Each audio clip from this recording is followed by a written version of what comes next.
Bien, buenos días, bienvenidos, bienvenidas. Vamos a iniciar la sesión correspondiente al día de hoy y vamos a trabajar con una de las grandes figuras pues, de la historia de Occidente y obviamente de la Edad Media, que es Carlomagno. Estamos trabajando en Hombres en su siglo. Vamos a recorrer en estas 10 sesiones que iniciamos en septiembre 27, 5 grandes personajes de la historia de Occidente, universal, porque también incluimos a Gengis Khan, que obviamente impacta en Occidente. Hemos hablado ya de Alejandro Magno, alrededor del año 300 antes de Cristo. Luego hablamos de Julio César, alrededor del año 50 antes de Cristo. Ahora nos corresponde hablar de Carlomagno, alrededor del año 800 después de Cristo, ¿sí? Posteriormente hablaríamos de Gengis Khan, alrededor del año 1200, 1220 después de Cristo. Y finalmente cerraríamos con este recuento de grandes personajes de la historia universal, premodernos, antes de 1800, con la figura del emperador Carlos V, alrededor de 1530. ¿Verdad? Entonces son los 5 personajes: Alejandro, César, Carlomagno, Gengis Khan y Carlos V, que vamos a ir reflexionando sobre ellos. Les recuerdo que habíamos platicado por ahí en sesiones anteriores, ya llevamos 4, esta sería la quinta, estamos justo a la mitad del diplomado de Hombres en su siglo, que de preferencia las preguntas, los comentarios, las observaciones se hagan al final de la sesión para que fluya la sesión con más tranquilidad, ¿verdad? Bueno, entonces vamos a entrar con Carlomagno. Por ahí tienen ustedes un material sobre Carlomagno, que es lo que vamos a estar viendo aquí, ¿sí? No dispongo aquí de mapas, por eso les anexé al final del material una serie de mapas, ¿sí? Creo que el más grande es el que nos puede orientar un poquito para pues ir como ubicando espacialmente, territorialmente, lo que hablemos de Carlomagno. Recuerden que la historia es cambio en el tiempo, pero ese cambio en el tiempo se hace en un espacio. Entonces siempre tenemos que tener en consideración, en cuenta, pues las coordenadas espacio-temporales, la geografía. La geografía impacta muchísimo. Recuerden que Europa, todo lo que hemos estado hablando de Alejandro, de César y obviamente de Carlomagno, incluso de Gengis Khan y obviamente de Carlos V, todo sucede en tierras templadas. No son tierras tropicales, chico. Y entonces, ¿por qué? Porque en las tierras tropicales no hay historia. Hay una historia que se vuelve herrumbre, que se pudre, ¿sí? Y obviamente nosotros estamos en tierras tropicales. México está en tierras tropicales, gran parte de la masa de América Latina, ¿sí?, está en tierra tropical. Obviamente Monterrey no. Monterrey, aunque no lo creamos, está en tierra templada. O sea, el norte de México está en tierra templada. O sea, claro que corresponde al desierto del Sahara. Entonces es tierra templada, desértica, pero no es tropical, ¿sí? Y entonces eso le imprime pues una historia humana muy diferente al trópico. Hablamos del África tropical, del Asia tropical y de gran parte de América Latina también tropical. Claro que hay trucos como geográficos o espaciales para evitar, entre comillas, las consecuencias nefastas del trópico. Básicamente hablamos de la altitud.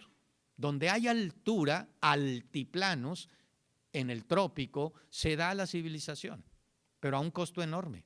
Tenemos el altiplano mexicano, 2,000 metros de altura. Tenemos los altiplanos andinos, de 3,000 metros de altura. Entonces sí, esos altiplanos ayudan a balancear los efectos negativos del trópico, correcto, pero a costos enormes. ¿Por qué? Porque no es lo mismo habitar en tierras templadas a 300, 500 metros de altitud que habitar a 2,000 metros de altitud en tierras tropicales o a 3,000 metros. El corazón trabaja más, ¿sí? Hay que llevar muchas cosas hacia las alturas y eso cuesta. Y sobre todo cuesta cuando no tienes ríos, ¿sí? Por ejemplo, México no tiene ríos navegables, ¿sí? Entonces todo esto es como una reflexión así muy breve, ¿sí? Una reflexión en una nuez, en un piñón, ¿verdad? Acerca de la importancia de la geografía. Aquí, la geografía de estos personajes es, en esencia, tierras templadas. Tierras que son como bondadosas para la aventura humana, ¿sí? No en balde Occidente, que está en tierras templadas, ha occidentalizado el mundo. La economía de mercado y la democracia se ha ido difundiendo por el mundo. ¿Sí? Entonces, bueno, eso es porque en parte las tierras templadas, ¿sí?, son más humanas, entre comillas, permiten la civilización. Bueno, con este preámbulo así un poco para tomar en consideración el espacio, vayamos directamente a nuestro personaje, que es Carlomagno. Dedicamos la sesión del día de hoy y la próxima semana a este personaje. Carlomagno se sabe perfectamente bien cuándo murió, ¿sí? Murió en enero del año 814, ¿sí? Muy bien, pero como todos los grandes personajes, se disputa, premodernos, se disputa acerca de su nacimiento, dónde nació y cuándo nació. Por eso los historiadores en general dan 3 fechas probables del nacimiento de Carlomagno. La más manejada actualmente, ¿sí?, es la más reciente. Algunos dicen que nació en el año 742, otros dicen que en el 747, ¿sí? Y últimamente la mayor parte de los historiadores se aboca a la fecha más reciente, el año 748. Bueno, entonces estamos hablando de que dependiendo de la fecha que elijamos de nacimiento, ¿sí?, es un personaje que vive 72 años, 67 años o 66 años, ¿sí? De acuerdo a los recuentos históricos contemporáneos más actuales, ¿sí?, los historiadores se inclinan, se decantan por la fecha más reciente. Es decir, que Carlomagno vivió 66 años. Un chorro de años, ¿sí?, si contemplamos las características demográficas de salud, de esperanza de vida del año 800 después de Cristo, ¿sí? Estamos hablando ya después de Cristo. Y entonces 66 años es una edad matusalénica, ¿eh? ¿Cuánto correspondería ahora? Como unos 820 años, más o menos, ¿verdad? ¿Sí? O sea, son un chorro de años. Era ya muy longevo. No en balde él, en sus retratos, en su iconografía, se le ponía barba, una barba larga, blanca, muy bien cuidada, cosa que es ahistórica porque él nunca llevó barba. Llevó bigote, pero nunca barba, ¿verdad? Bueno, la barba implicaba sabiduría, implicaba realeza, implicaba longevidad, ¿sí? Y entonces en la iconografía, en las pinturas posteriores a su muerte, vamos a tener siempre un Carlomagno con la barba florida, ¿sí? Muy parecida a esa barba de don Venustiano Carranza, ¿verdad? ¿Sí? Que da así como un toque de dignidad, de sabiduría, de envejecimiento sano, whatever that means. Bueno, Carlomagno es el personaje medieval, sin duda alguna, más importante, ¿sí? Después de la caída del Imperio Romano, alrededor del año 500 después de Cristo, ¿sí? Hay 1000 años de Edad Media. Hay 1000 años de Edad Media, ¿sí? La Edad Media, el término es como muy peyorativo. Es la edad sándwich, como a veces nuestros hijos de en medio, ¿sí? Crecen a la buena de Dios. Qué bueno, no crecen a la buena nuestra, porque los echamos a perder. Entonces, como que los hijos de en medio son más libres, más independientes, en general. Se habla del sociograma familiar, dicen, bueno, el mayor, pobrecito, ahí están los papás sobre él, hasta le ponen el nombre del papá o de la mamá, ¿verdad? El chiquillo, ¿sí? ¿Sí? Ya que los papás saben cómo van a ser sus hijos, cómo son, ¿verdad? Pues ya no le dan tanta importancia y gozan de sus chistes, de sus bromas, y entonces el más chiquillo es así como una especie de payasito, hace cada gracia y cada desgracia, ¿sí? Y ¿verdad? ¿Sí? Pero el de en medio no lo toman en cuenta. Bueno, fíjense bien, Edad Media. Vaya nombrecito, ¿sí? Los historiadores la acuñan en el Renacimiento como para decir, esto que vivimos los últimos 1000 años, ¿sí?, está entre la grandeza de la antigüedad, los griegos, los romanos, wow, ¿sí?, y lo moderno. Vivimos en el Renacimiento, vivimos en el descubrimiento del mundo, la geografía, etcétera, una revolución científica. Estamos en la modernidad, ¿sí? Recuerden que la modernidad va más o menos de 1500 a 1900, esa es la modernidad.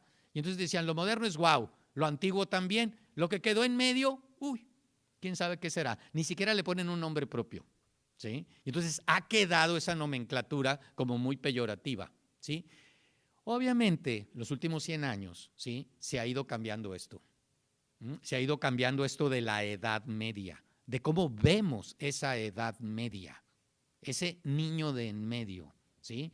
Y se ve como un niño prodigioso. La Edad Media no es lo que nos dicen que ha sido, ¿sí? Y todos los estudios de historiadores profesionales, de estudiosos de la Edad Media dicen, wow, la Edad Media es fabulosa. En 1000 años pasaron muchas cosas, ¿sí? Y entre muchas cosas que pasaron y muchos personajes clave que existieron en la Edad Media, Carlomagno sobresale sobre todos ellos, ¿sí? Carlomagno es Edad Media, es el gran personaje de la Edad Media, ¿sí? Vive en el 800, ¿sí? La Edad Media más o menos, para propósitos así de memorización, podríamos decir que va del 500 al 1500, son 1000 años, ¿sí?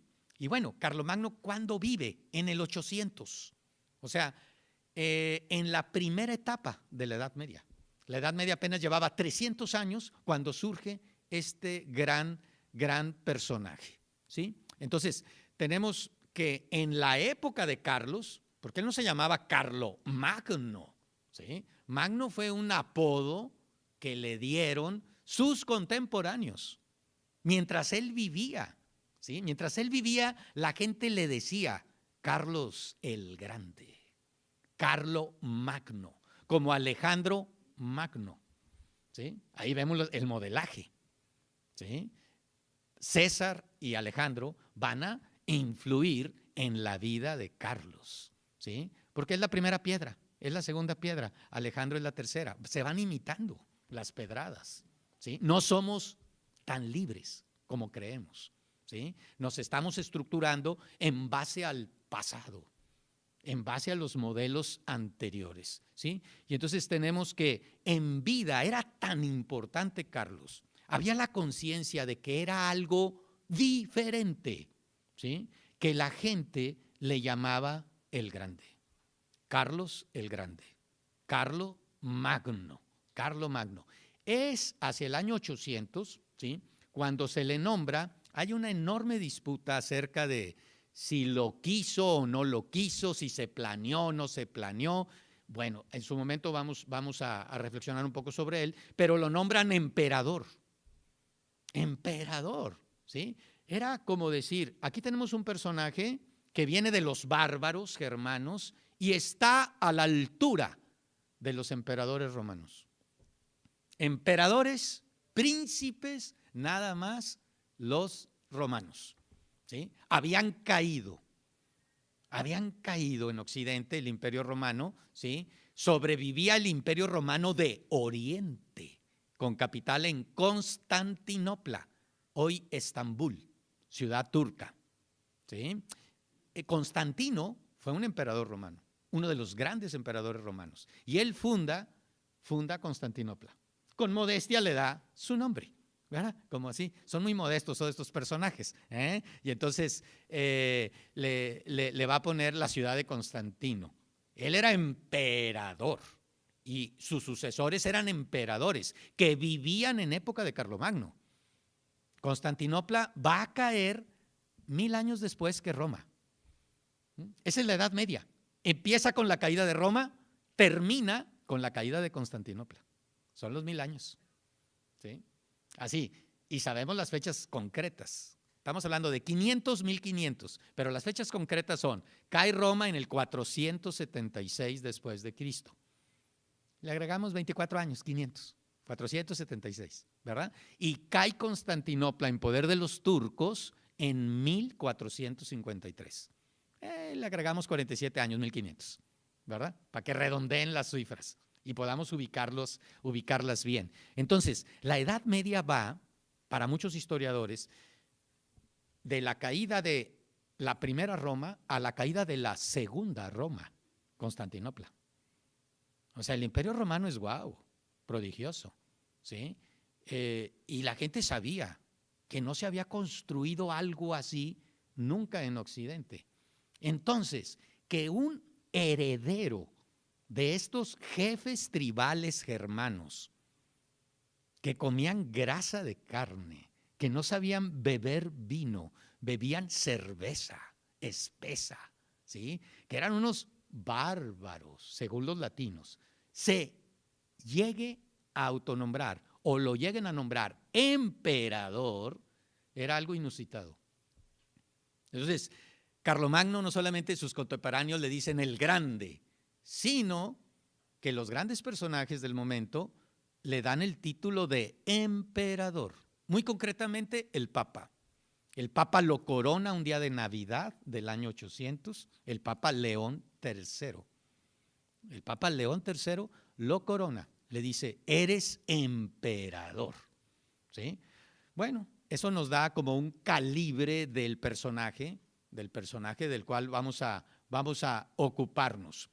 Además, Carlomagno, recuerden, la Edad Media da origen a toda una literatura de caballería. El caballero, el guerrero a caballo, porque ese es el caballero. A veces hablamos así como equivocadamente de el caballero águila azteca. Bueno, los aztecas no tenían caballos. O sea, bueno, les llamamos caballeros porque, bueno, Occidente, su historia, nos ha invadido. Y manejamos siempre los parámetros, los instrumentos, los vocablos occidentales y los imponemos a historias no occidentales, ¿sí? Pero vaya, quería decir que tenían una ética guerrera. Estos muchachos aztecas, ¿sí? Estos caballeros águilas, estos caballeros jaguar, ¿sí? ¿Verdad? Pero no tenían caballos, ¿de acuerdo? El caballero se origina, esa ética militar de yo soy un guerrero al servicio de algo. No nada más soy un destroyer, ¿sí? Soy un guerrero que defiende algo, defiende una fe, defiende una forma de vida, ¿sí? Defiende lo que se empieza a hablar en aquella época con Carlomagno, defiende la cristiandad. Whatever that means, ¿sí? Muchos filósofos de la Unión Europea dicen, bueno, la Unión Europea obviamente no es cristiana, es laica, ¿verdad? Pero se basa en el imperio de Carlomagno, se basa en la cristiandad medieval, ¿verdad? Y entonces, Carlomagno da origen a la literatura caballeresca. Es un personaje que en sus hazañas, ¿sí? Sobre todo una de ellas, marginal, curiosamente, en su vida, va a dar origen a un ciclo de narraciones caballerescas que se va a conocer como el ciclo carolingio. Carlos era como un nombre, pero también un apellido, ¿sí? La familia de él era la familia de los Carlos, los carolingios, el imperio carolingio, ¿verdad? La dinastía carolingia, ¿sí? Y entonces va a dar origen al ciclo carolingio de caballería, que gira en esencia en torno a un gran poema, que lo podemos encontrar en esa colección de Porrúa, sepan cuántos, muy bien traducido, El Cantar de Roldán. Rolando es uno de los grandes personajes de la caballería medieval, ¿sí? Y entonces era un personaje que servía a Carlomagno. Carlomagno había ido a España alrededor del año 780, ¿sí? Y había luchado contra el Islam que se había apoderado de España. No le había ido muy bien y entonces se regresa atravesando esos Alpes, esos Pirineos, así se llaman, esas montañas que separan Francia de España. Entonces lo atraviesa en los Pirineos que dan hacia el Atlántico, hacia el Canal de la Mancha. ¿verdad? Y ahí había pasos para atravesar, había como puertas para atravesar estas enormes montañas. Y en uno de esos pasos, el paso de Roncesvalles, ¿sí? La retaguardia, los últimos del ejército invasor de Carlomagno, son sujetos de una emboscada. Los montañeses, ¿sí? Vascos, ¿sí? Empiezan a tirarles piedras, rocas y los aniquilan. Eso da origen a la canción de Rolando, la canción de Roldán, ¿sí? Y Roldán, si nosotros leemos el poema, habla de Carlomagno, habla incluso de su barba florida, ¿sí? Claro que este ciclo de caballerías se escribe mucho después, ¿sí? Se escribe alrededor del año 1100, Carlomagno es del 800. ¿Sí? Se escribe, lo digo así deliberadamente, porque toda esta poesía es oral al principio. Muy probablemente los bardos, los poetas que había, que transitaban de castillo en castillo, de corte en corte, empezaron a hablar y a fraguar narraciones orales acerca de este desastre, ¿sí? Y luego, poco a poco, se va escribiendo. Entonces se escribe alrededor del año 1100. Pero ahí no para la cosa, porque este ciclo carolingio luego se convierte en el gran poema épico militar del Renacimiento. ¿Sí? ¿Con qué? Con este poema llamado Orlando, que es italianizado, Roland es francés, ¿sí? Orlando es el mismo nombre pero en italiano. Orlando el Furioso, de Ludovico Ariosto. ¿Sí? Que escribe este gran poema épico en 1532. ¿Sí? Entonces estamos hablando que Carlomagno es ya al morir un personaje ya de la literatura también, no solamente un personaje histórico, no es nada más magno, en su época le decían así, en vida, ¿sí? Sino que además es emperador, pero además también es sujeto de la literatura caballeresca, ¿sí? Cristalizando en este gran poema de la canción de Roldán. Y luego todavía, para agregarle más leña al fuego, ¿sí? Al fuego de Carlomagno, en 1532, ¿sí? Tenemos el gran poema épico del Renacimiento, Orlando el Furioso, ¿sí? Y nosotros también, si leemos el Quijote, se menciona muchas veces a Carlomagno. Carlomagno es un gran personaje y estaba ahí, ¿verdad? Recuerden que ahorita la Unión Europea es consciente de que esta Unión Europea es heredera de Carlomagno y tiene un premio, la Unión Europea. El premio de más prestigio de la Unión Europea se llama Premio Carlomagno, nada menos y nada más, ¿sí? Y los lugares donde se junta el Parlamento Europeo, el Ejecutivo Europeo, son lugares donde vivió Carlomagno, el corazón de su imperio. Es esta zona de Bélgica, Luxemburgo, el Rin francés, el Rin alemán, que para muchos es el corazón de Europa. Ahí están las instituciones de la Unión Europea, ¿sí? Entonces, Carlomagno pasa de la Edad Media al Renacimiento y luego pasa al mundo posmoderno, a la actualidad.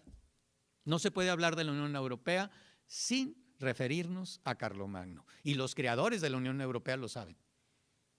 Ellos han fraguado ese premio, ¿sí? Hay una revista muy importante, muy europea, muy british, de hecho es británica, que se llama The Economist. The Economist, no sé si la han visto, ¿verdad? Es semanal y tienen una columna muy prestigiosa desde hace 50, 60 años que se llama Carlomagno. Y es una revisión sobre los asuntos europeos semanales, ¿verdad? Bueno, Carlomagno aquí está. Obviamente Carlomagno, el ciclo carolingio de caballería no es el único, hay otros dos muy importantes, ¿sí? Uno es el ciclo artúrico, el rey Arturo, los caballeros de la mesa redonda, el mago Merlín, que viene de los celtas. Los celtas dan, ¿sí?, pie a toda una literatura caballeresca en torno a un rey, entre comillas, mítico llamado Arturo, ¿sí? Camelot, ¿verdad? ¿Sí? Que también va a ser muy importante. Y obviamente España, en la cruzada interna que va a tener durante 700 años, combatiendo a los musulmanes, ¿sí?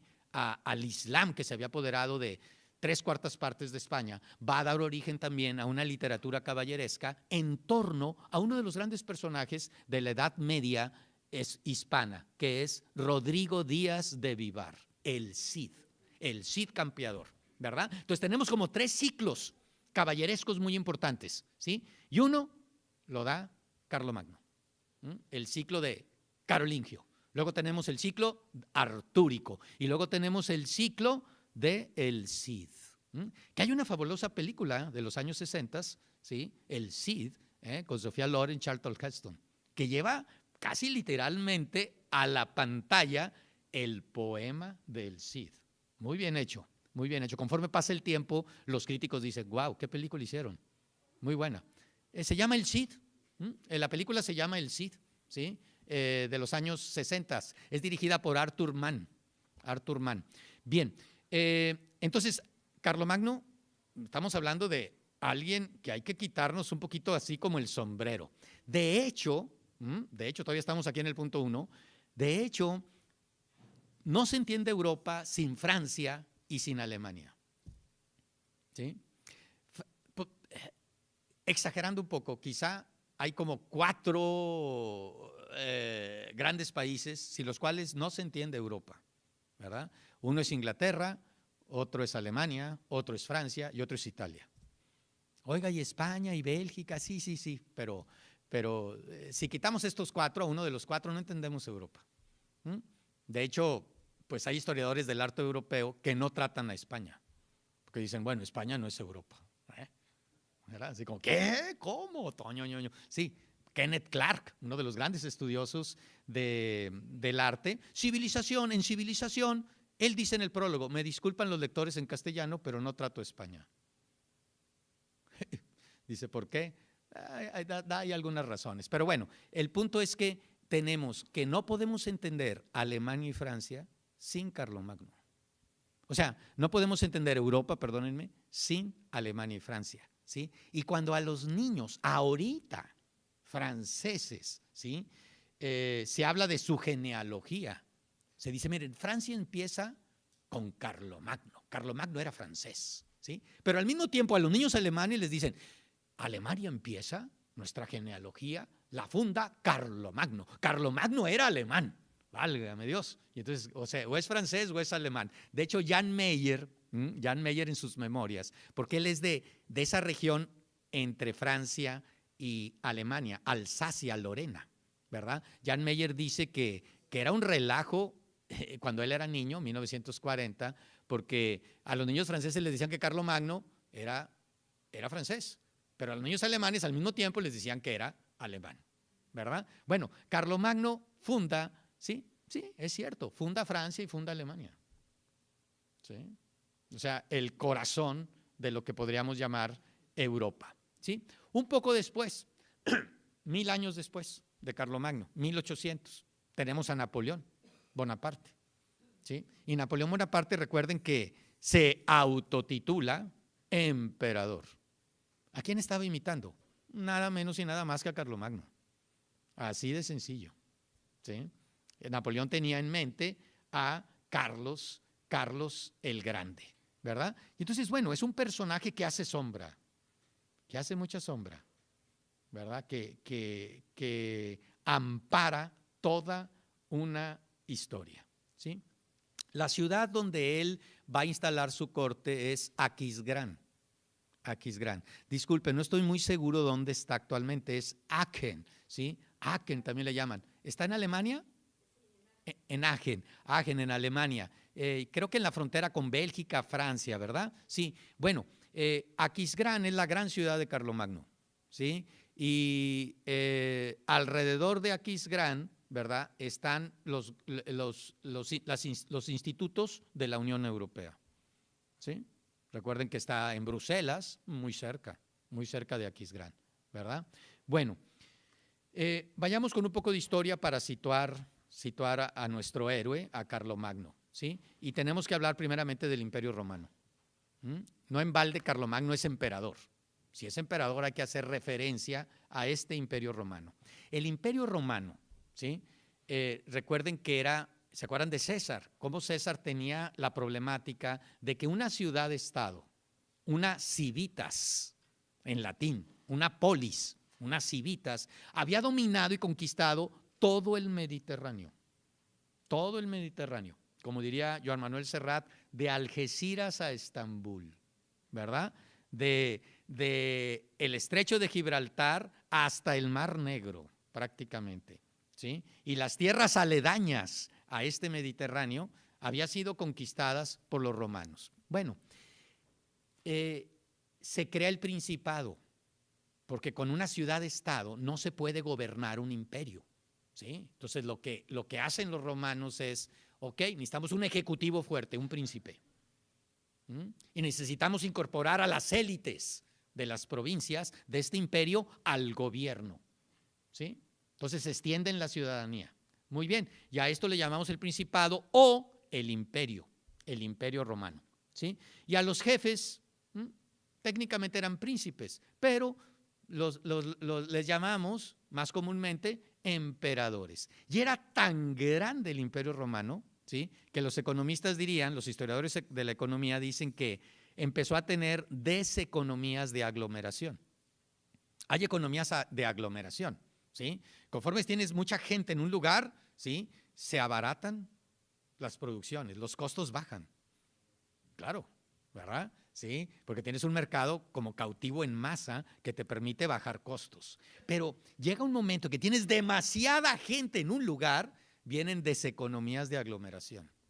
O sea, los costos empiezan a subir, ¿sí? Por ejemplo, la Ciudad de México tiene deseconomías de aglomeración y no las pagan ellos, las pagamos nosotros. No sé si se han dado cuenta. O sea, los costos los pagamos nosotros, ¿verdad? Es un problema de la centralización de un país que su capital le da nombre al país. ¿De dónde eres? No decimos, de los Estados Unidos mexicanos. Claro que no decimos, somos de México. Y la capital se llama México, ¿verdad? Es una centralización enorme y tiene costos, muchos costos, ¿sí? Y no lo pagan los 20 millones que viven ahí en esa capital, lo pagan los 100 millones que vivimos afuera, ¿verdad? Bueno, es nada más un apunte, ¿sí? Estas deseconomías de aglomeración, o sea, era muy grande el imperio, ¿sí?, para ser manejado desde un centro. Y entonces, alrededor del año 280 después de Cristo, hay un gran emperador que se llama Diocleciano. Y entonces Diocleciano dice, no podemos gobernar este imperio así, es demasiado grande, ¿sí?, es demasiado extenso. Entonces vamos a dividirlo y crear como dos imperios, ¿sí? Y entonces esa idea de Diocleciano después va a ser corroborada y palomeada por otro sucesor, que va a ser Constantino, que él vive alrededor del año 330. De hecho, funda la que sería la capital de la segunda parte del Imperio Romano, ¿sí?, Constantinopla. Entonces, se van a fundar o refundar o dividir el Imperio Romano para tener más eficiencia, más gobernabilidad, ¿sí?, más gobernabilidad. Dividir ese imperio enorme en los dos Mediterráneos, un Mediterráneo occidental, ¿verdad?, hacia España, Francia, África del Norte, Italia, y un Mediterráneo oriental, Grecia, lo que llamaban Asia Menor, el Medio Oriente, Egipto. Eso así se va a dividir. Y entonces Roma, obviamente, va a ser la capital del Imperio Romano Occidental. Y acá, en el Oriente, no quedaba claro qué ciudad iba a ser la capital, hasta que se funda en el año 330 Constantinopla, ¿sí? Y bueno, van a surgir más emperadores, ¿sí? Y conforme surjan, esta división se va a hacer como ya legal prácticamente. ¿Cuándo se hace totalmente legal? Y la gente lo acepta totalmente, hacia el año 400 después de Cristo, ¿sí?, con este emperador llamado Teodoro el Grande.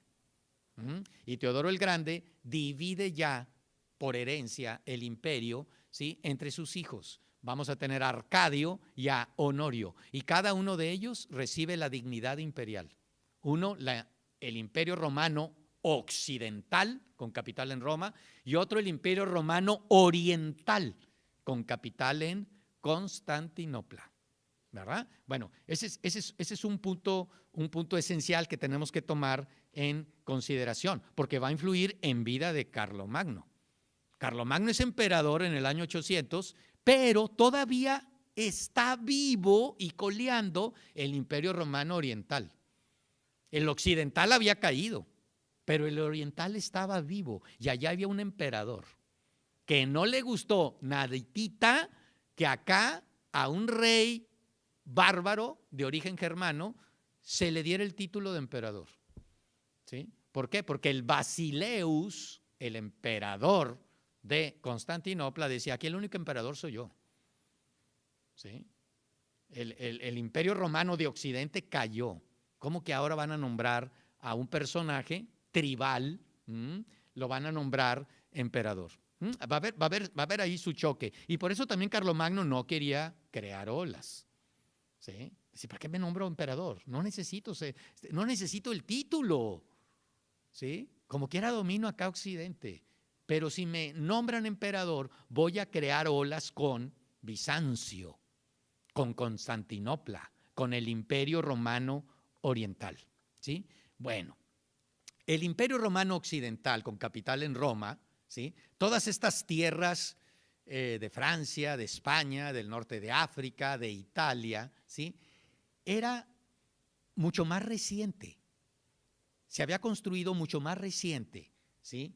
Que el Imperio Romano Oriental. Todas las tierras del Mediterráneo Oriental, ahí había nacido la civilización. O sea, tenían lo que podríamos llamar ahora capital humano. Tenían caché y estatus. Tenían un árbol genealógico. Tenían un chorro de recursos. El menor es, el menor no es el hombre. Allá había una experiencia de civilización enorme. Capital humano, máquinas en la mente. ¿Sí? Y entonces allá había nacido Egipto. Allá había nacido Mesopotamia. Allá había nacido Asia Menor. Grecia estaba ahí.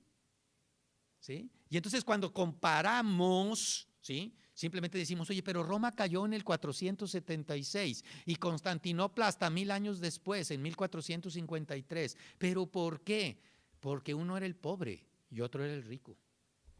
Roma era el pobre. Roma, ese Mediterráneo occidental, estaba menos poblado, tenía menos ciudades. La burguesía, los hombres de negocios, son los que dan la riqueza.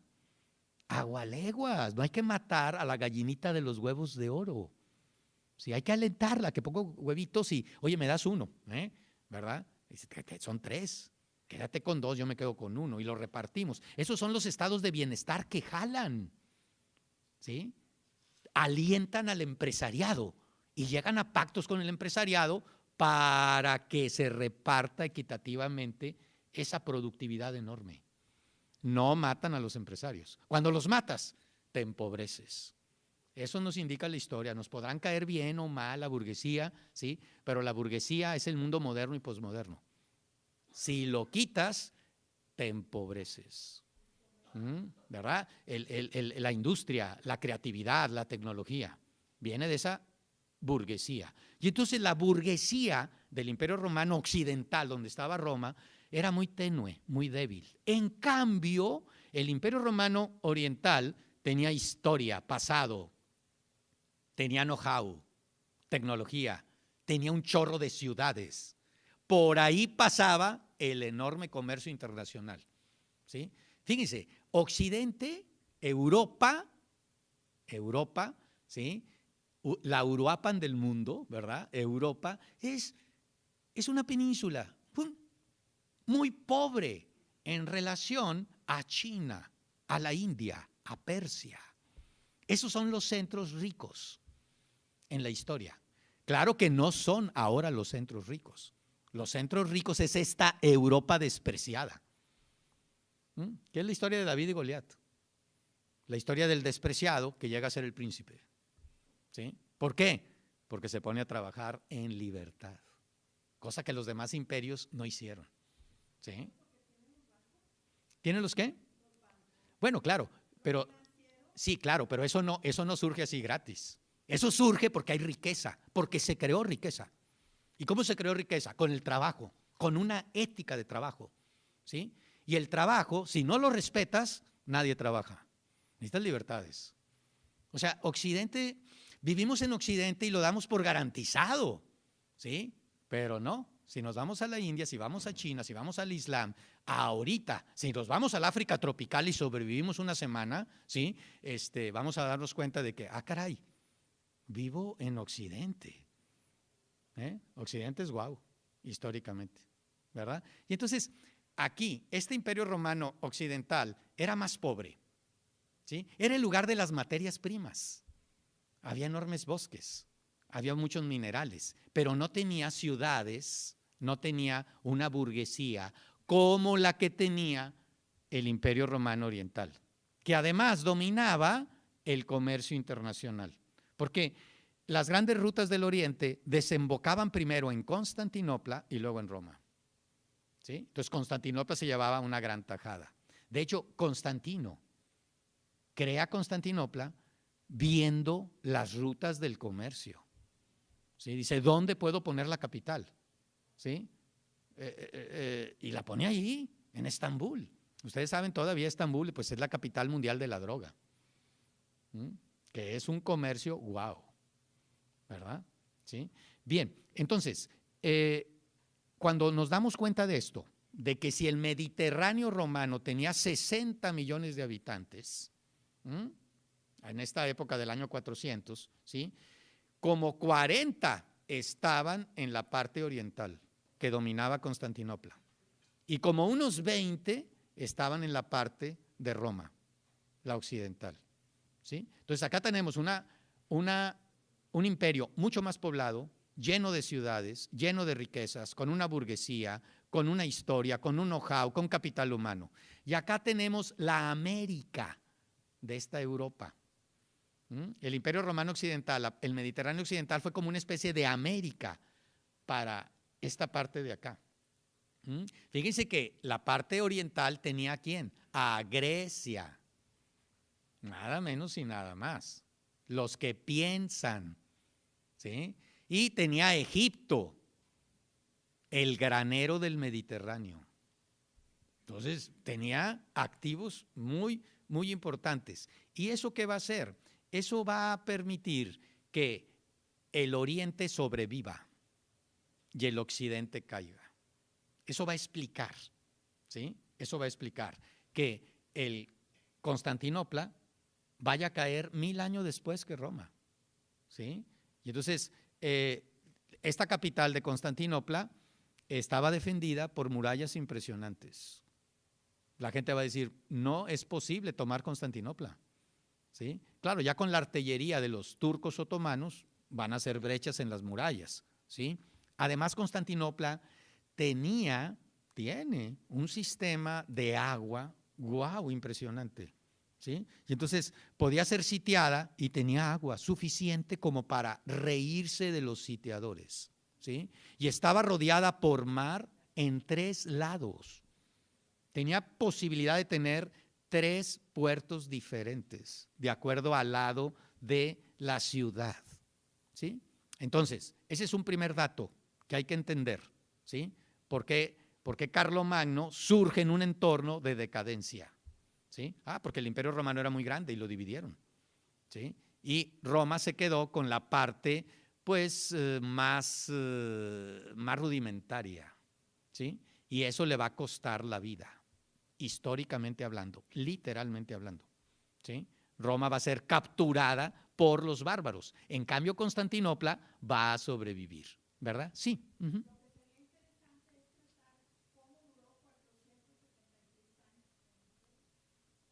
Bueno, recordemos, realmente se va a dividir como en el año 400. O sea, la división fue muy reciente. La división fue muy reciente y Roma le llegaban a través de impuestos fiscalmente, ¿sí? Enormes riquezas del Oriente, ¿sí? Recuerden el lema de Roma. Roma no era una ciudad como Constantinopla. En Constantinopla había business, burguesía, había talleres, se producía. ¿Cuál era el lema de la ciudad de Roma? Pan y circo. El millón de romanos que vivía en Roma, ¿sí? A mí me alimentas, emperador, o a ver cómo te va. Y como no voy a trabajar porque ya tengo asegurado el mantenimiento, ocio, dame circo. ¿Mm? Es una ciudad que vive a costa de los demás y tiene su lección, ¿sí? ¿Verdad? Todo esto sutilmente lo podemos encontrar en el gran libro favorito de Carlomagno, La ciudad de Dios, de Agustín de Hipona, o San Agustín, que vivió en esta época, vivió alrededor del año 430, ¿sí? En el norte de África. No era africano, ¿sí? Era un latino, ¿sí? Y él escribe La ciudad de Dios y dice, ¿por qué Roma está devastada? ¿Qué ha hecho Roma? ¿Sí? ¿Qué ha hecho? Bueno, ha tenido un imperio, ¿sí? En donde la mayor parte de los emperadores expolian al imperio. No son dignos sucesores de César. O a lo mejor sí, tomando en consideración las Galias, ¿se acuerdan? Lo que hizo César en las Galias. Bueno, muy bien. El imperio romano, este imperio romano que abarcaba todo el Mediterráneo, tenía dos fronteras así con señal roja, peligrosas. La frontera del norte, ¿sí? La frontera europea, estaba marcada por los ríos, por dos grandes ríos, el río Rin y el río Danubio. Más allá del Rin y el Danubio se extendía un inmenso bosque. Recuerden, en toda la literatura europea, sobre todo el folclore europeo, el bosque templado. Siempre en todas las narraciones y los cuentos, ¿sí? Está el bosque. Y en el bosque, el rey del bosque, que es el lobo, ¿sí? Entonces, del Rin para allá y del Danubio para allá, un inmenso bosque que los romanos habían bautizado como Germanía.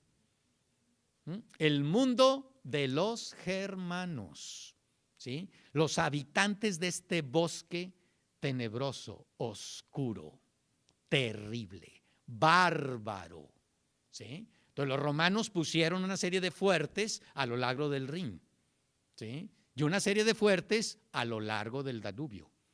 El Danubio nace acá en los Alpes, ¿verdad?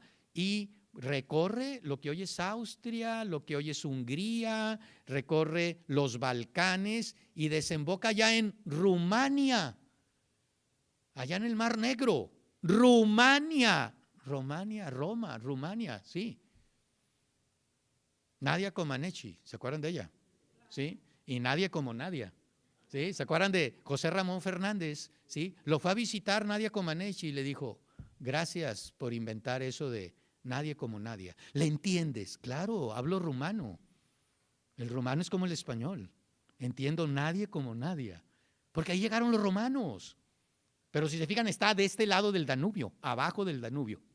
Más allá del Danubio, inmensos bosques. ¿Sí? Los romanos no pasan estos bosques. Carlomagno sí los va a pasar. Y se le va a acusar de un enorme genocidio, vamos a ver después. ¿Sí? Porque esos bosques en la parte que da al Báltico, acá arriba, al mar interno que hay en el norte de Europa, ¿sí? Esos bosques se llamaban Sajonia, los sajones. Y Carlomagno va a atravesar el Rin, va a atravesar el Danubio y va a conquistar ese inmenso bosque sajón, Germanía. Pero los romanos no se atrevieron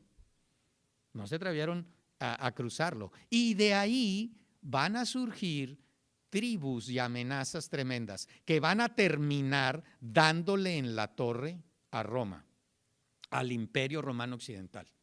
¿Sí? Bueno, había otra zona fronteriza, pero para eso hay que trasladarnos allá a las arenas de Siria, lo que hoy es Israel, Palestina. ¿Sí? Había un pequeño desierto ahí, las arenas sirias, y luego venía lo que hoy llamamos Irán. Súper rico, siempre lo ha sido, siempre ha sido.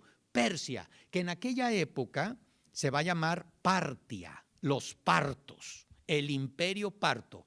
El imperio parto cae en el año 250 después de Cristo, pero le sucede otro imperio también súper poderoso, súper califragilístico espiralidoso, ¿verdad? ¿Sí? Mary Poppins, citado aquí en el museo, para que no se quejen. Bueno, va a ser el imperio sasánida. Ese es otro lugar en que los romanos dicen hay que cuidarnos, ¿sí? Eran los dos focos rojos, los dos focos rojos. De hecho, recordemos, uno de los socios del triunvirato de César, eran tres, ¿se acuerdan? Pompeyo, César mismo y Craso, el hombre más rico de Roma, del Imperio Romano. Lo mataron allá en Partia por andar queriendo conquistar Partia. Perdón, sí. Sí. Ajá. Vaya, me pones a dudar, pero me parece que de principio no. Pero es interesante porque Craso comete un craso error yéndose a Partia, desde luego. Claro, ¿sí? Habría que investigarlo. Tal vez haya relación porque cruzar para los latinos, irse a Partia es un craso error, pero también ir a Germania es un craso error. Ahora, ¿por qué Carlomagno sí cruzó? Por una sencillísima razón. Él venía de ahí. Carlomagno era un germano. Venía de la tribu de los francos, ¿sí? Y los francos venían de Germanía. Para los toros del Jaral, los caballos de allá mismo. Oye, ¿cómo toreo? Esos toros están muy bravos allá en el Jaral. Vamos a agarrar unos caballitos de ahí mismo del Jaral. Ya los conocen, ¿verdad? Fíjense cómo en la frontera, la migra, la policía fronteriza. Sí, ahorita lo tocamos, sí, claro, porque son muchas tribus germanas. Sí, claro. Bueno, estarían los francos, los visigodos, los ostrogodos, los vándalos, los sajones, hay los anglos, hay los burgundios, hay los lombardos, ¿sí? Claro, son muchísimas tribus, son decenas de tribus y van dando nombre a las diferentes regiones de Europa, ¿verdad? ¿Sí? Pero claro, como tú dices, hay 4 o 5 importantes, que son estas primeras que nombraste, claro.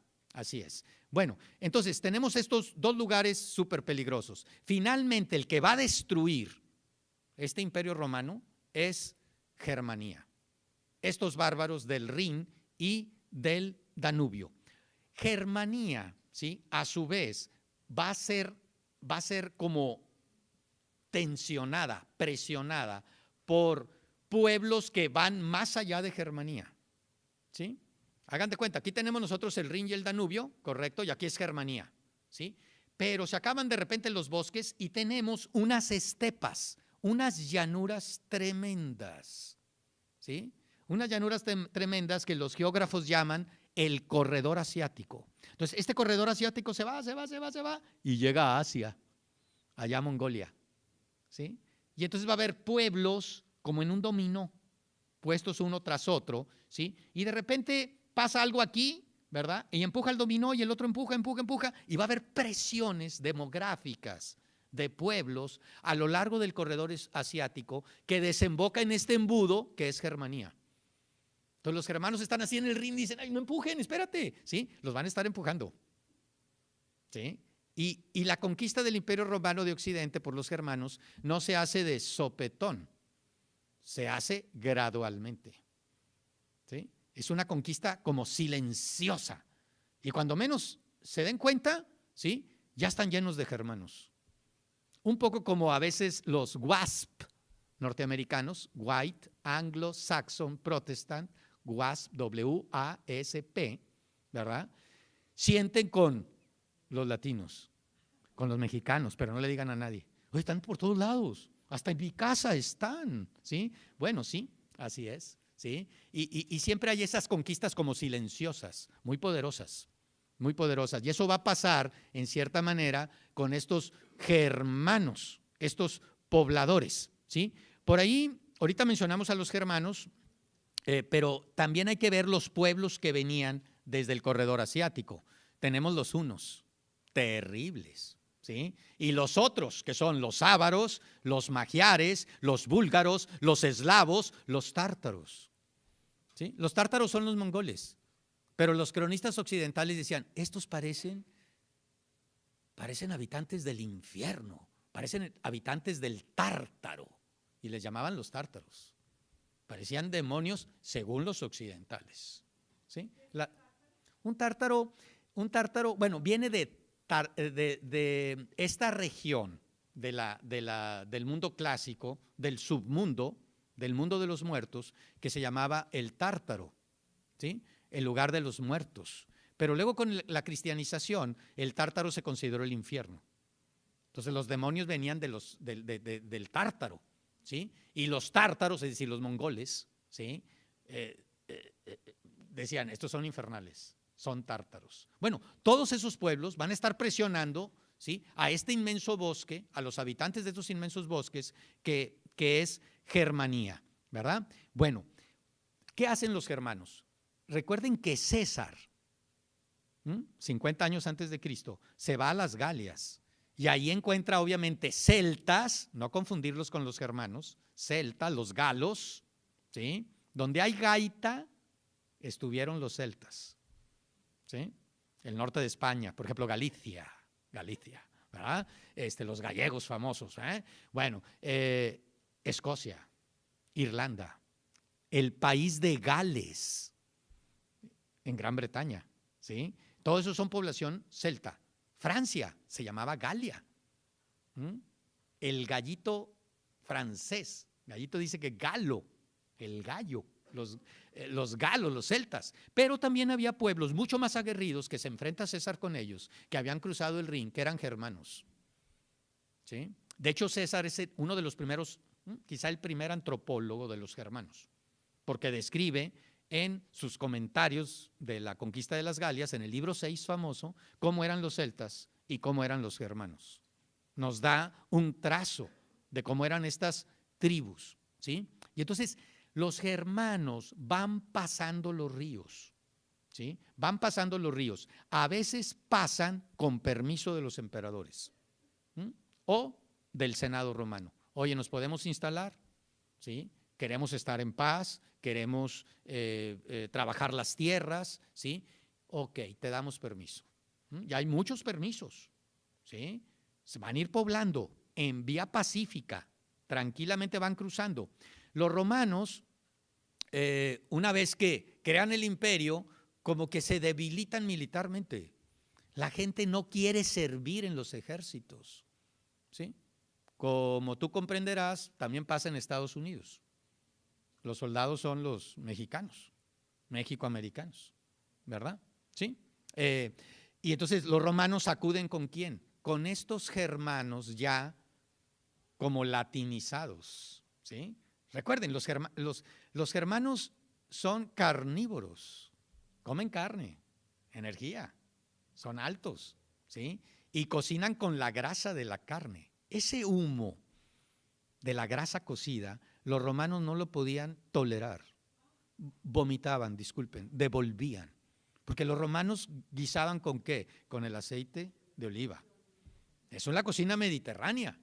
Y luego estos bárbaros, un líquido espeso que a los regios les encanta, sobre todo helado, ¿verdad? La cerveza, decían los romanos, guácatela, huele a pipí, ¿eh? Sí, y a veces sí, cuando damos la primera cerveza a un muchacho, a una muchacha o al bebé, dice, ay, no, huele a pipí. Pues sí, pero está muy sabrosa, después te acostumbras, ¿verdad? Sí, está terrible, ¿verdad? Sí, y eso, fíjense, eso que es la forma de ser, son los alimentos. Los romanos decían, es un bárbaro. O sea, ¿quién era el civilizado para los romanos? ¿Sí? El que guisaba con aceite de oliva, ¿sí? El que tomaba vino. Así como los chinos, no comes arroz, eres un bárbaro. El arroz es el cereal de la civilización, ¿sí? Como acá, eres chichimeca, comes carne, no comes maíz, no, eres chichimeca, ¿sí? O sea, la comida te va señalando si eres bárbaro o si eres civilizado, ¿verdad? Históricamente. Entonces, estos bárbaros se les consideraba así, primero porque eran bien extraños, ¿sí? En la comida, simple y sencillamente, pero van llegando y van colonizando. Esas tierras van a ser conocidas como tierras federadas, ¿sí? Son tierras prestadas, ¿sí?, para estos colonos. obviamente en las fronteras, pero en las fronteras ya tierra adentro del Imperio Romano. Y luego, como no hay muchachos latinos que quieran entrar en el ejército, ¿sí?, acuden a estos muchachos germanos. Oigan, ¿quieren servir? Claro, si mi abuelito era campeón del hacha ya en el bosque, ¿verdad? Claro que sí, y van a ser grandes militares. Y van subiendo, porque al principio eran los soldados, pero esos soldados destacados, esos muchachos llegan a los 30, 40 años y van a ser los oficiales. Y luego llegan a ser generales. Entonces, el ejército romano, ¿sí?, va a estar lleno de germanos, soldados germanos, oficiales germanos y generales germanos, ¿sí? Ahí mencionamos, fíjense, a tres grandes generales de origen germano. A veces eran mestizos. La mamá era latina, el papá era germano, ¿sí? O al revés, ¿verdad? El papá era latino, la mamá era germana. Tenemos aquí a Estilicón, 359-408. Esa es la fecha. Y va a ser un defensor del imperio, porque ellos se latinizan, se romanizan, ¿sí? Y entonces el imperio va a decir, estos germanos me sirven, ya están latinizados, me sirven para frenar a los germanos bárbaros de los bosques, ¿sí?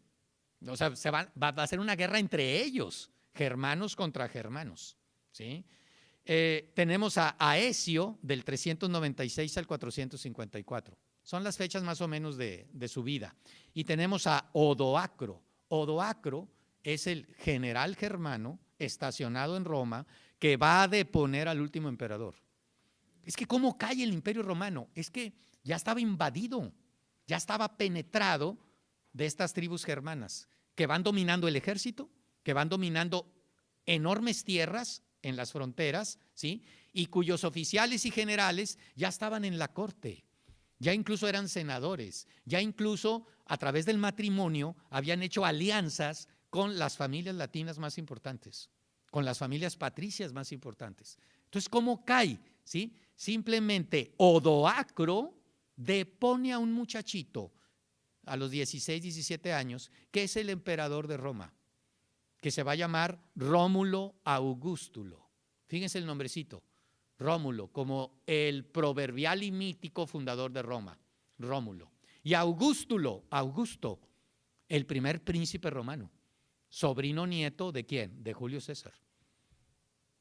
En su nombre llevaba así como el destino, ¿verdad? Él va a ser depuesto por este germano que pertenecía a la tribu de los érulos, pero que era un general mestizo, ¿sí? Lo depone y dice, ¿sabes qué?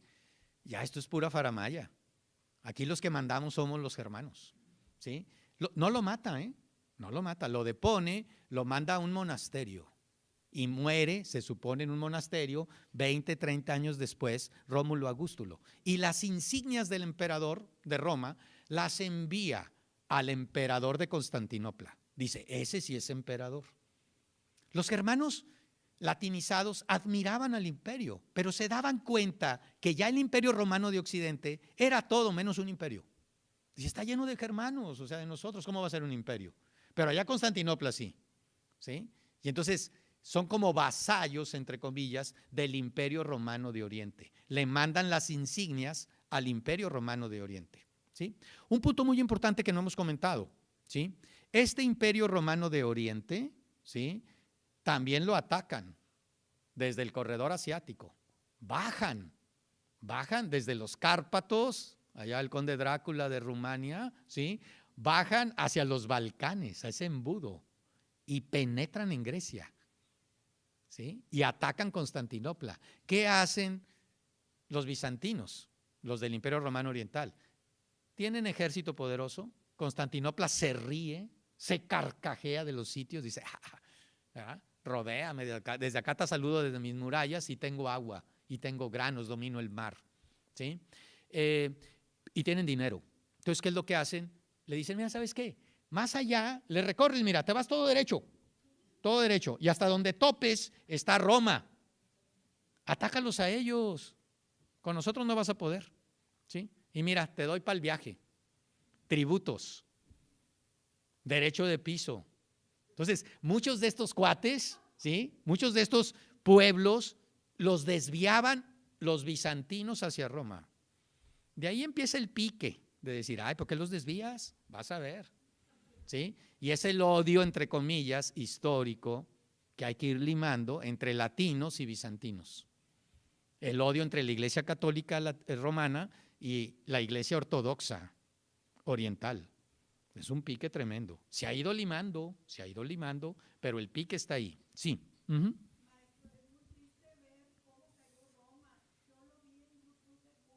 Uh-huh. Uh-huh.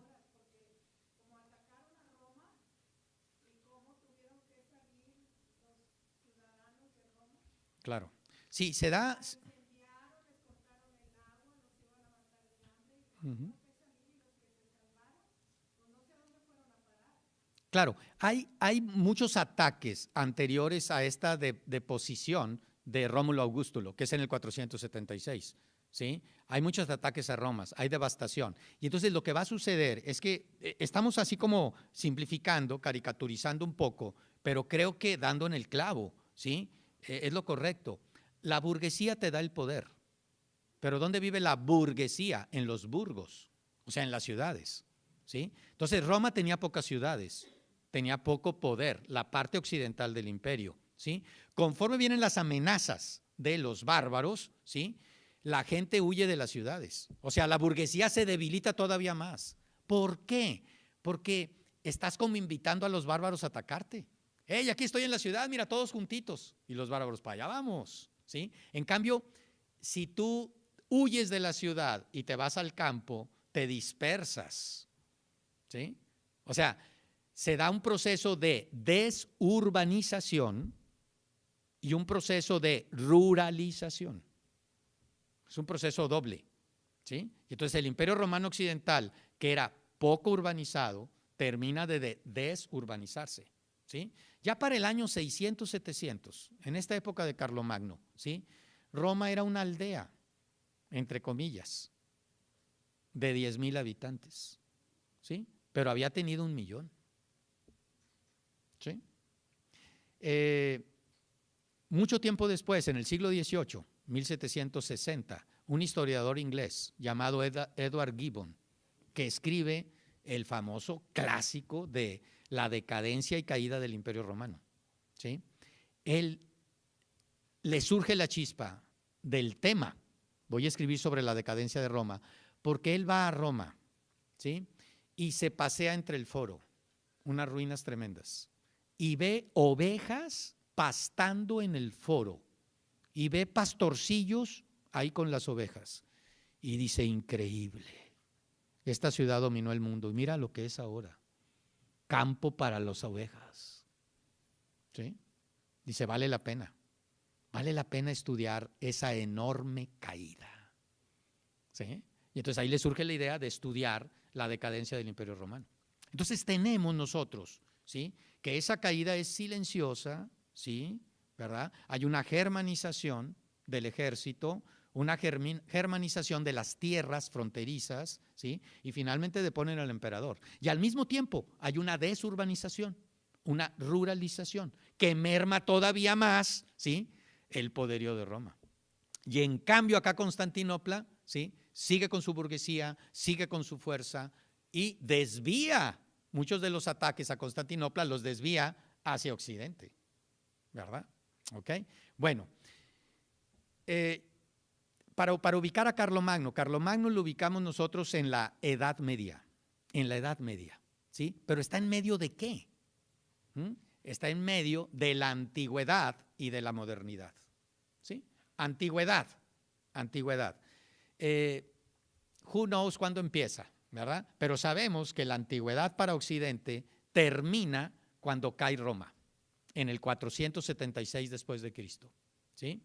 La Edad Media es este periodo de 1000 años, del 476, caída de Roma, a 1453, caída de Constantinopla. Primera Roma, segunda Roma. Hay una tercera Roma, Hay una tercera Roma que ahorita gobierna Vladimir Putin o Putin, dependiendo como le quieran pronunciar ustedes, ¿verdad? Moscú es la tercera Roma. ¿Sí? Cuando cae Constantinopla en 1453, ¿sí? Los duques de Moscovia dicen, cayó porque era pecadora. ¿Sí? ¿Y dónde está la verdadera religión? Acá en Moscú. La ortodoxia. Y Constantinopla, cuando cayó Roma, el último emperador, dicen, cayó porque son pecadores. Constantinopla, Dios lo protege. ¿Sí? Entonces tenemos la primera Roma, la segunda Roma y la tercera Roma, que es el imperio ruso. Tiene ese discurso de que nosotros somos los buenos y los demás no son tan buenos. Hemos sobrevivido porque Dios nos protege, ¿sí? Entonces tenemos esa edad media de 1000 años, ¿sí? Cuando cae Constantinopla, viene el Renacimiento. Viene el Renacimiento, vienen los descubrimientos geográficos, ¿sí? Viene la ruptura del monopolio del catolicismo, lo que va a dar más libertad, ¿sí? Y vienen los descubrimientos científicos, y luego viene la Ilustración, y luego viene la Revolución Industrial, y luego viene la Revolución Francesa, y luego viene la sociedad de masas, y luego viene que Occidente domina todo el mundo.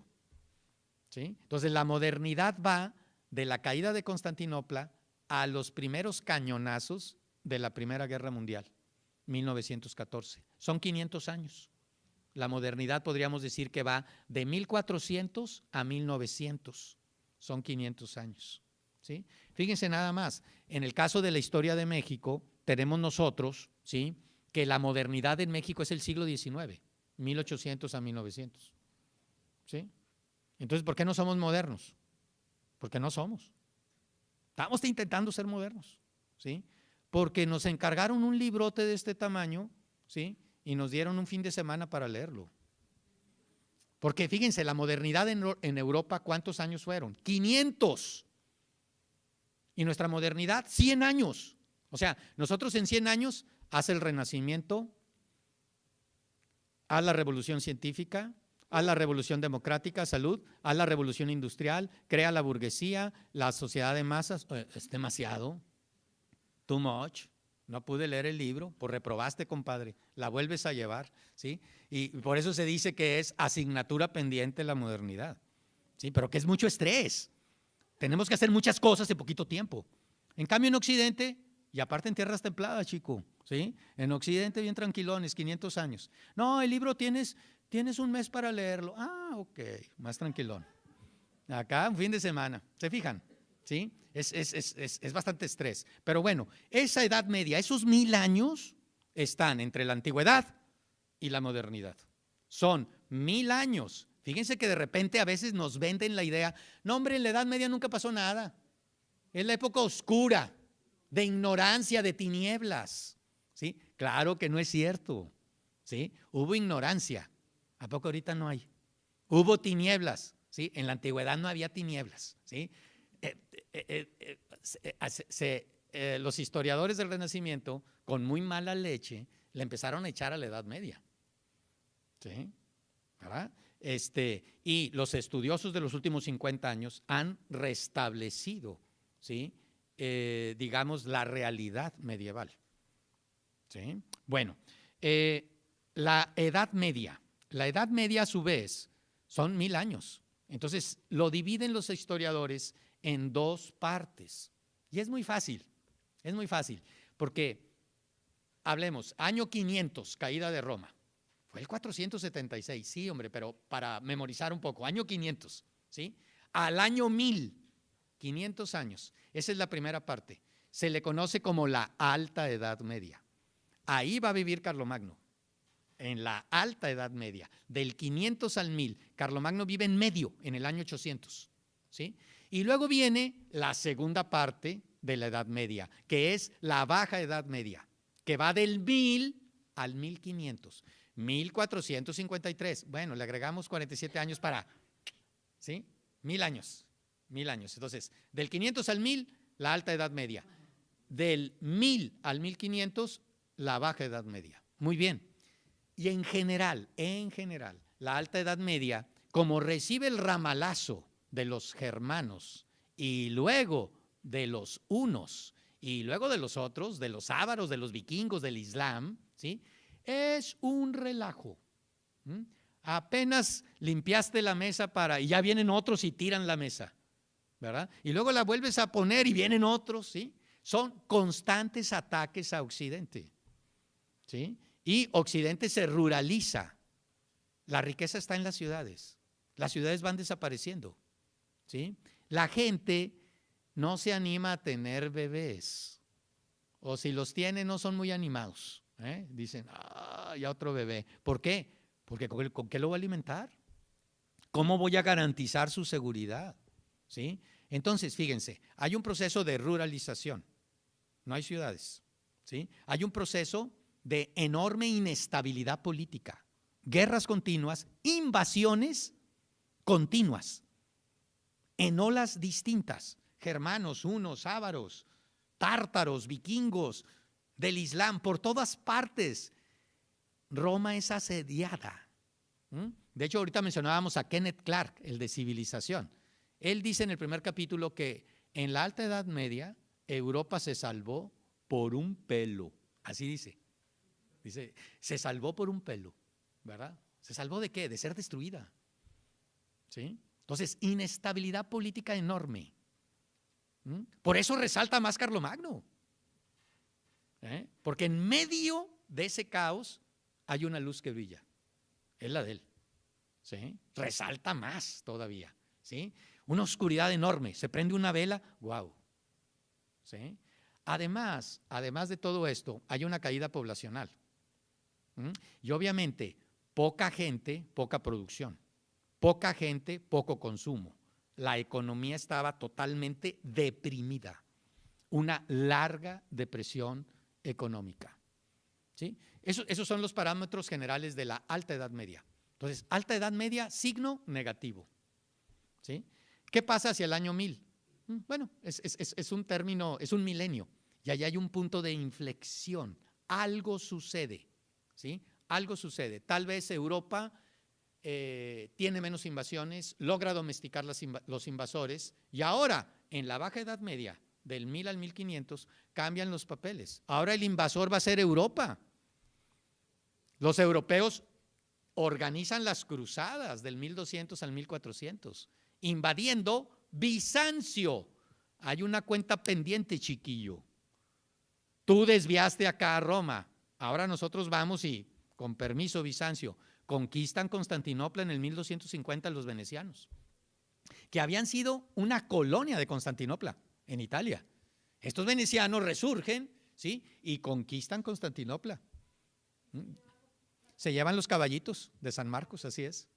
Así es, estaban en el hipódromo bizantino, desde luego, claro. Y un chorro de tesoros, claro, ¿sí? No les dura mucho el gusto. Los bizantinos se recuperan después de 50 años. Viene la conquista, entre comillas, de Tierra Santa, de Egipto, en poder del Islam, ¿sí? Y viene la propia cruzada europea interna. Los francos, los franceses, ayudan a los españoles, ¿sí?, a quitar al Islam de España. Hay una reconquista que dura como 700 años, ¿sí? Esa reconquista es una cruzada interna. De hecho, se crea el famoso Camino de Santiago, acá en las montañas. Una serie de monasterios para atraer caballeros, turismo, gente, ¿sí?, que fuera como una masa crítica. ¿Para qué? Para tirar al Islam al mar, regresarlo al África del Norte, ¿sí? Y aparte, ¿se acuerdan que Carlomagno había cruzado a Sajonia? ¿Sí? Pero Sajonia se detenía en el río Elba. O sea, Alemania está entre el río Rin y el río Elba. Parece así una dirección aquí de la colonia, ¿verdad? La colonia por antonomasia, no decimos cuál, la colonia. Bueno, entre el Rin y el Elba, ¿verdad? Entre el Rin y el Elba. Pero no habían cruzado el Elba. En la Edad Media, en esta Baja Edad Media, los alemanes van a hacer una marcha hacia el este, una marcha alemana hacia las tierras más allá del Elba. Y van a ir colonizando y teniendo población alemana por todos lados de estas tierras eslavas. Llegan al Volga, ¿sí? Por eso después ¿sí? El nazismo y Hitler van a reclamar todas esas tierras. Dicen, esas tierras fueron colonizadas por alemanes, allá hay alemanes. Y donde hay un alemán, va a estar Alemania. Desastre total, ¿verdad? ¿Sí? Pero ahí hay como una justificación, entre comillas, histórica. ¿Sí? Entonces hay sus cruzadas propias. ¿Sí? Renace la paz, surgen reinos, el francés, el inglés, ya estables. ¿Sí? Y como hay estabilidad, la gente dice, bueno, vamos a tener otros bebés. ¿Sí? Y hay un crecimiento demográfico. Hay más niños, hay más gente, más producción, más consumo. La economía empieza a reactivarse. Empiezan a surgir las ciudades para producir lo que la gente necesita. Hay un fenómeno de urbanización, de comercio internacional. Y como hay más gente, hoy necesitamos más iglesias. Se extiende el famoso manto blanco de iglesias por Europa. Hay más almas, ¿sí? Pues más iglesias. Todo esto desemboca al final en la Edad Media en una enorme catástrofe. Esta baja Edad Media del año 1000 al año 1500 más o menos, desemboca en lo que los historiadores, y uno muy particular, un gran historiador holandés, Johan Huizinga, llama el otoño medieval. ¿Sí? En 1350 los genoveses traen trigo. Génova dependía del cereal, no tenía tierras aledañas a Génova, ¿sí?, para producir el cereal que los genoveses necesitaban. Entonces lo traen, lo importan desde el Mar Negro. Y en estos cargamentos de trigo, 1350 estamos hablando, venían ratas negras. Las ratas negras en su sangre traían el bacilo de la peste que atacaba los pulmones, que a veces se manifestaba por la inflamación de los ganglios, de las axilas, del cuello, de las piernas, de la entrepierna, etcétera. Los famosos tumores, ¿sí? Los tumores de la peste, los bubones, la peste bubónica, ¿sí? Pero que finalmente el bacilo de la peste te atacaba los pulmones, los órganos internos, y a veces de repente estabas muy tranquilo. No, fíjate que quién sabe qué, que Carlomagno, y de repente, ¡guay! Se cayó el profesor. ¿Qué pasó? ¿Sí? La peste bubónica me destrozó, sin decir agua va, así de repente, ¿sí? Y entonces las ratas traían el bacilo en su sangre y traían pulgas. Las pulgas eran el transmisor, ¿sí? Chupaban la sangre de las ratas, ¿verdad? Y luego se pasaban al hombre, ¿verdad? Y bolas. Sí, siempre que se habla de este tema así es. Y entonces fíjense, obviamente la peste negra ataca las zonas urbanas, pues ahí donde hay gente. Las ciudades no eran de piedra, había algunas, París tenía piedra, París era muy barato, ¿sí? Pero la mayor parte de las ciudades la piedra era muy cara, entonces se construye con madera, con paja, atrae las ratas, ¿sí? Y entonces se propaga en las zonas urbanas, norte de Italia y acá, el corazón de Carlomagno acá, Holanda, Bélgica, París, el norte de Francia, ¿sí? Y se acaba la mitad de la población. Las zonas rurales son menos atacadas, como están dispersas, ¿sí? Son menos blanco del ataque. Entonces se calcula que la población europea baja de 1/3 a la mitad por la peste negra, ¿sí? Entonces esa economía que estaba creciendo mucho, esa urbanización enorme, ¿sí?, se comprime, y es el otoño medieval. Se había vivido una primavera y un verano en la Baja Edad Media, ¿sí?, y viene un otoño, ¿sí? Tardan como 150 años en absorber esto, ¿sí? Perdón, disculpe.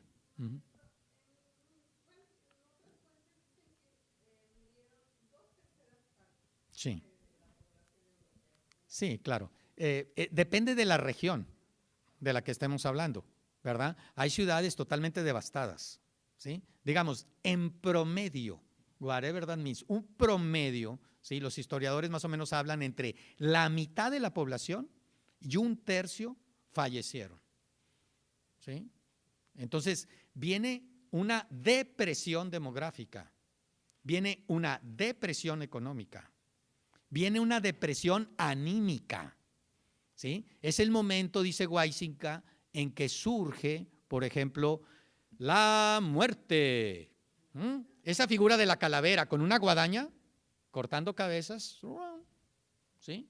Es de esta época, ¿sí? Y se dan fenómenos como siempre ante la muerte masiva, fenómenos de, híjole, pues a vivir se ha dicho, y a tomar y jijijojo, ¿sí? Y vaya, el alcohol te ayuda un poco a sobrevivir, ¿eh?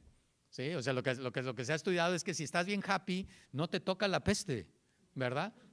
Bueno, ahí les doy un consejo, ¿verdad? Y también viene el lujo enorme, la vivencia, la vida. Comamos y bebamos que mañana moriremos, ¿sí? Y te vas al otro extremo. Esto es culpa mía y te das de latigazos, los flagelantes, etcétera. Es una época de extremos. Perdón, sí. Uh-huh. Algo que sí sobrevivió y me gustaría compartirlo con todos. Uh-huh. El día que vayan al Museo del Louvre, ahí me tocó, no sé si siempre esté o no. No la pulga, sino el cetro de Carlomagno y todo lo que él usó cuando fue emperador. Uh-huh.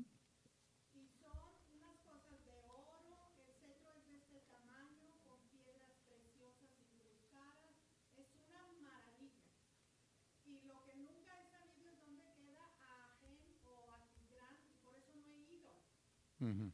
Pero lo que sí me compré, porque luego te venden en las tiendas de souvenir, son collares con imitando las piedras preciosas que tiene incrustado el cetro de Carlomagno. Ok, muy bien. Sí, Aquisgrán, ahorita nos decían, está en la parte del Rin alemán, ¿verdad? Muy cerca de Bélgica, ¿verdad?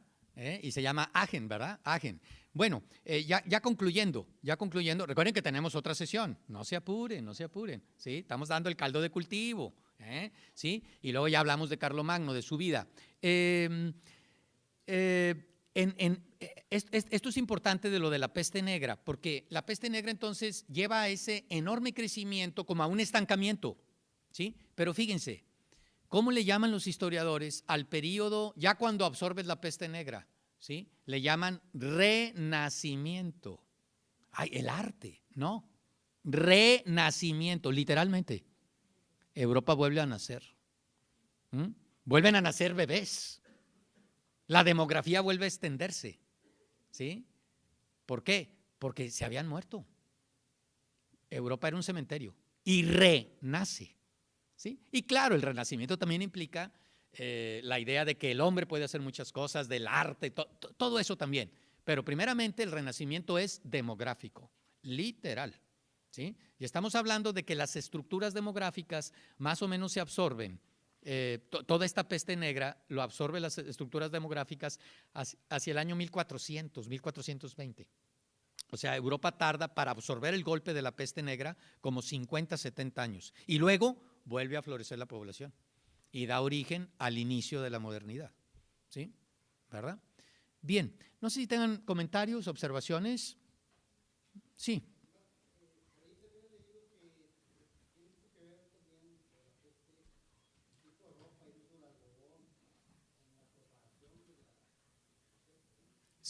Sí, hay muchos factores, desde luego, claro. La mayor parte de la gente lo que usaba era lana, vestidos de lana, que atraían obviamente más las pulgas, etcétera. El algodón es muy limpio, ¿sí? Pero recuerden, el algodón está vinculado a la Revolución Industrial, 1800, ¿sí? Claro, la gente rica, la gente nice, que era poca, usaba ropas de algodón, pero el algodón después se propaga a las masas con la Revolución Industrial. Y eso habla también de que muchas de las enfermedades, de las epidemias, ahora son mejor combatidas, ¿sí? Porque la ropa te va a permitir la limpieza, la salubridad. Así es, ¿verdad? Sí.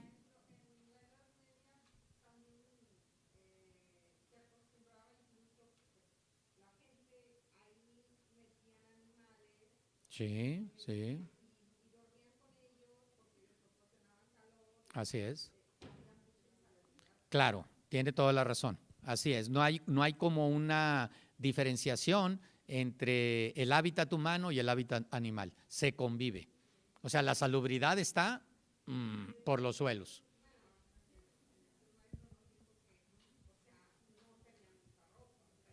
Claro, era la misma. Claro, sí, así es, tiene razón, así es. Muy bien, pues, ¿hay algún comentario? Sí, adelante.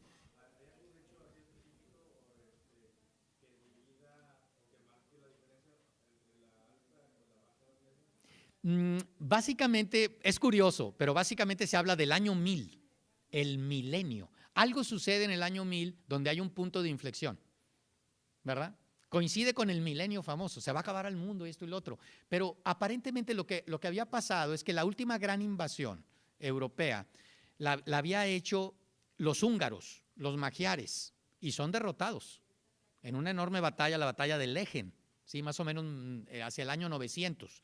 Y la segunda gran invasión de esta época la habían hecho los vikingos, ¿sí? Y los vikingos habían destrozado todo, ¿sí? Pero los franceses hacen una negociación con los vikingos. Les dicen, ¿saben qué? Háganse franceses. Es más, les regalamos el norte de Francia, ¿sí? Y se funda el ducado de Normandía. Los normandos son los hombres del norte, son los vikingos, ¿sí? Entonces ahí como que se empieza a estabilizar Europa.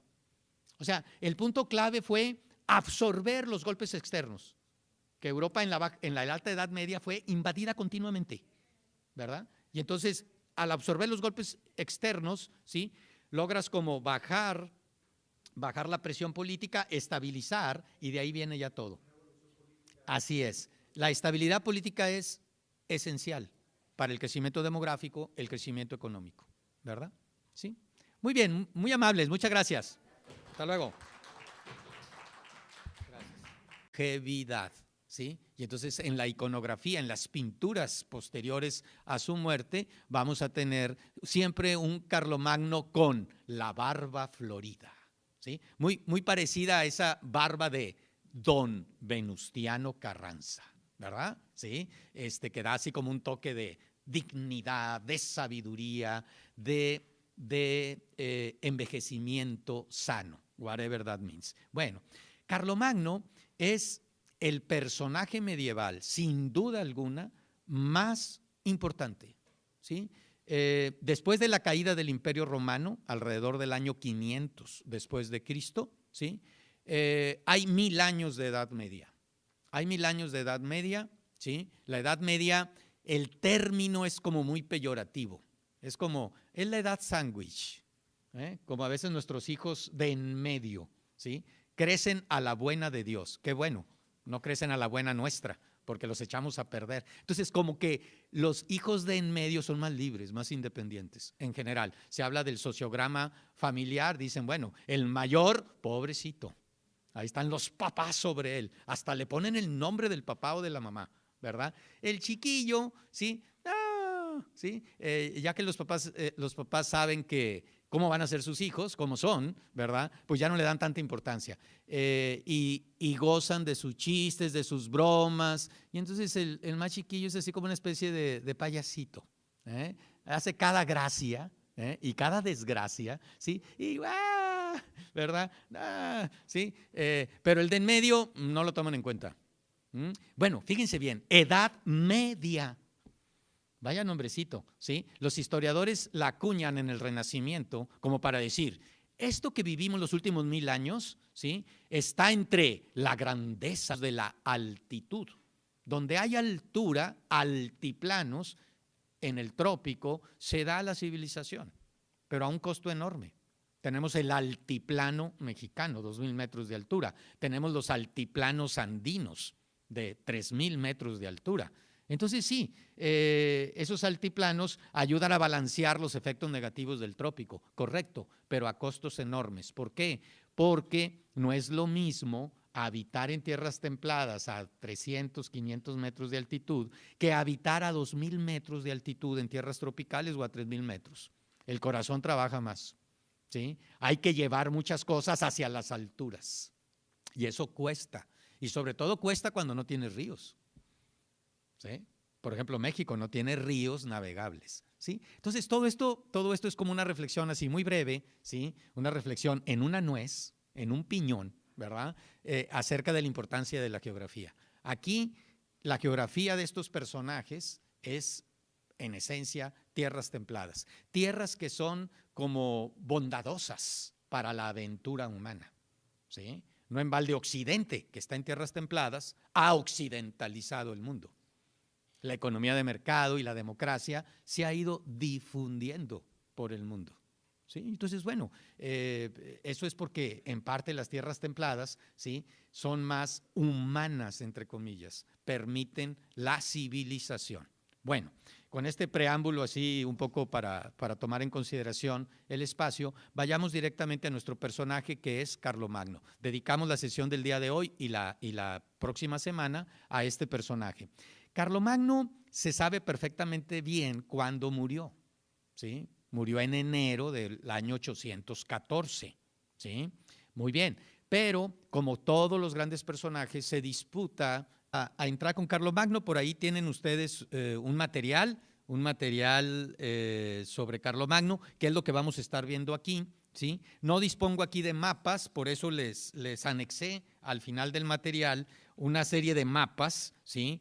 Creo que el más grande es el que nos puede orientar un poquito para pues ir como ubicando espacialmente, territorialmente, lo que hablemos de Carlomagno. Recuerden que la historia es cambio en el tiempo, pero ese cambio en el tiempo se hace en un espacio.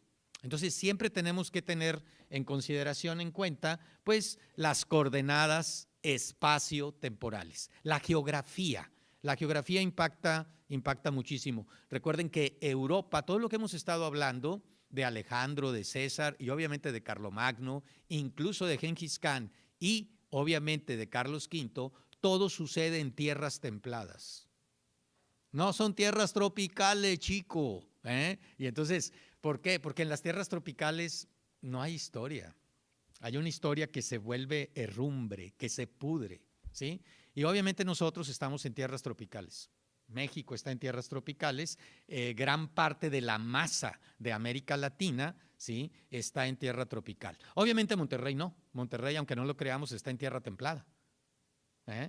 O sea, el norte de México está en tierra templada. O sea, claro que corresponde al desierto del Sahara. Entonces es tierra templada, desértica, pero no es tropical, ¿sí? Y entonces eso le imprime pues una historia humana muy diferente al trópico. Hablamos del África tropical, del Asia tropical y de gran parte de América Latina también tropical. Claro que hay trucos como geográficos o espaciales para evitar, entre comillas, las consecuencias nefastas del trópico. Básicamente hablamos… Bien, buenos días, bienvenidos, bienvenidas. Vamos a iniciar la sesión correspondiente al día de hoy. Y vamos a trabajar con una de las grandes figuras pues, de la historia de Occidente y obviamente de la Edad Media, que es Carlomagno. Estamos trabajando en Hombres en su siglo. Vamos a recorrer en estas 10 sesiones que iniciamos en septiembre 27, 5 grandes personajes de la historia de Occidente, universal, porque también incluimos a Gengis Khan, que obviamente impacta en Occidente. Hemos hablado ya de Alejandro Magno, alrededor del año 300 antes de Cristo. Luego hablamos de Julio César, alrededor del año 50 antes de Cristo. Ahora nos corresponde hablar de Carlomagno, alrededor del año 800 después de Cristo, ¿sí?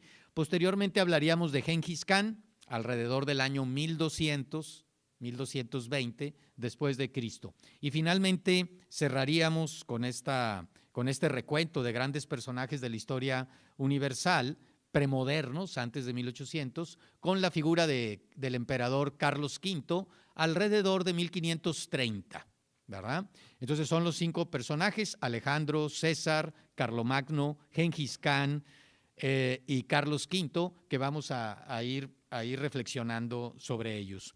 Les recuerdo que habíamos platicado por ahí en sesiones anteriores, ya llevamos 4, esta sería la quinta, estamos justo a la mitad del diplomado de Hombres en su siglo, que de preferencia las preguntas, los comentarios, las observaciones se hagan al final de la sesión para que fluya la sesión con más tranquilidad, ¿verdad?